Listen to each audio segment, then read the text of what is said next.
যখন এখানে আসছিলাম আপনারা অনেকে ছবিও পেয়েছেন, প্রায় 200-র মতো আর্মি তারা আমাকে দেখে ছুটে পালাচ্ছিল। আমি বললাম, why you are running away, you are my friend.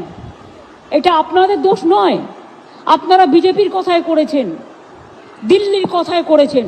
তোমরা পুরো প্যান্ডেলটাকে খুলেছে, দেখুন আমি দাঁড়িয়ে আছি খোলা আকাশের নিচে,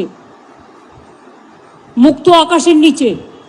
আর এই খোলা আকাশটা তৈরি করে দিয়েছে বিজেপির ডাবল ইঞ্জিন গভর্নমেন্ট, আমাদের স্টেজ ভেঙে দিয়েছে।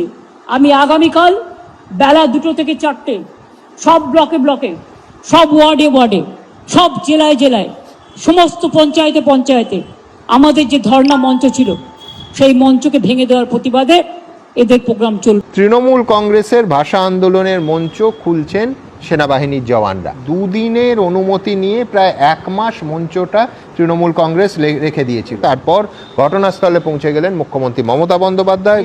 তিনি দাবি করেন যে 200 জন জওয়ান পালিয়ে যান তাকে দেখে। পাল্টা সেনাবাহিনীর বক্তব্য, একেবারে প্রেস বিবৃতি দিয়ে তারা তাদের বক্তব্য রেখেছেন যে অনুমতির মেয়াদ শেষ হয়ে গেছিল, মঞ্চ খুলতে আয়োজকদের বারবার বলা হয়েছিল। এমনকি মুখ্যমন্ত্রী অভিযোগ করেছেন পুলিশকে জানানো হয়নি, সেনাবাহিনী বলছেন পুলিশকে জানিয়েই এই পদক্ষেপ নেওয়া হয়েছে। মমতা বন্দ্যোপাধ্যায়কে তো পাকিস্তানের হায়ার করে নিয়ে যাওয়া উচিত। মমতা বন্দ্যোপাধ্যায়কে দেখে যদি 200 ভারতীয় সেনা পালিয়ে যায়, মমতা বন্দ্যোপাধ্যায়ের এখানে মিস ইউজ হচ্ছে। ওনার পাকিস্তানে যাওয়া উচিত, আসিফ মুনিরের সাথে সাহায্য করা উচিত ওনাকে। ভারতীয় সেনা কাউকে ভয় পায় না, ওনার মতো লোককে তো ভয় পাওয়ার কোনো প্রশ্নই নেই। সেনাবাহিনী আমাদের জাতির গৌরব এবং আমাদের রক্ষাকর্তা। ফলে সেনাবাহিনীকে সরাসরি অ্যাকুইজ করা বা আমাকে দেখে ভয়ে 200 পালিয়ে চলে গেল, এই ধরনের ল্যাঙ্গুয়েজ অত্যন্ত আপত্তিকর এবং মানে আমার মনে হয় মমতা বন্দ্যোপাধ্যায়ের সরাসরি ক্ষমা চাওয়া উচিত। উল্টো দিকে সেনাবাহিনীর তরফে বিবৃতি দিয়ে স্পষ্ট করে জানানো হয়, সুপ্রিম কোর্টের নির্দেশে ময়দান চত্বরে 2 দিন কর্মসূচির জন্য অনুমতি দিয়েছিল সেনা। 3 দিনের বেশি কর্মসূচির জন্য প্রতিরক্ষা মন্ত্রকের থেকে অনুমতি নিতে হবে। কর্মসূচির জন্য 2 দিনের অনুমতি ছিল, কিন্তু প্রায় 1 মাস মঞ্চ রেখে দেওয়া হয়। একাধিকবার মঞ্চ সরানোর কথা বলা হয় আয়োজকদের, কিন্তু সরানো হয়নি। এরপর কলকাতা পুলিশকে জানানো হয়েছিল সেনা মঞ্চ সরাচ্ছে। একজন প্রাক্তন সৈনিক হিসাবে এটা আমাকে খুব আঘাত করেছে।